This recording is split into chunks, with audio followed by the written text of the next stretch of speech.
gitu.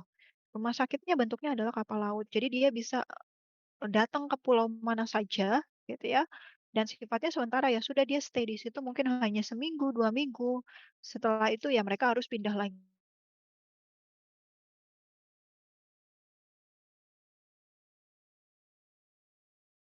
Nah biasanya dicapai nih, sulit dicapai, untuk transportasi biasa. Jadi antar pulau biasanya itu, difungsikan adalah rumah sakit bergerak.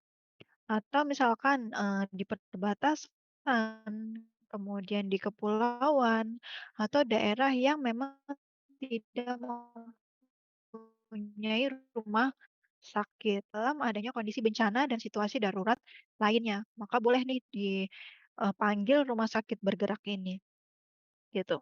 Nah, kalau ngomongin pelayanan, dalam memberikan pelayanan kesehatannya, rumah sakit bergerak ini harus melapor kepada kepala dinkes kabupaten atau kota setempat, di mana dia, tempat berhentinya. Jadi kalau misalkan berhenti di kabupaten A untuk memberikan pelayanan,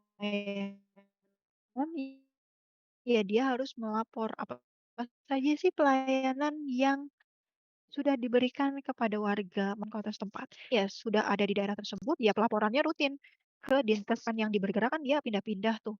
Jadi pelaporannya harus rutin ke tempat saat dia berpindah, lapor ke dinkes kabupaten atau kota setempat, begitu. Dan yang ketiga kan adalah rumah sakit yang didirikan di lokasi tertentu dan bersifat sementara selama kondisi darurat dan masa tanggap darurat bencana.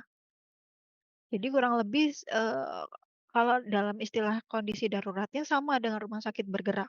Tapi kalau rumah sakit lapangan ini tidak bergerak ya, memang dibuat hanya sementara saja. Misalkan ada bencana, alam, tsunami, bencana gempa bumi, bencana, longsor, biasanya akan dibuat tenda darurat yang difungsikan sebagai rumah sakit lapangan.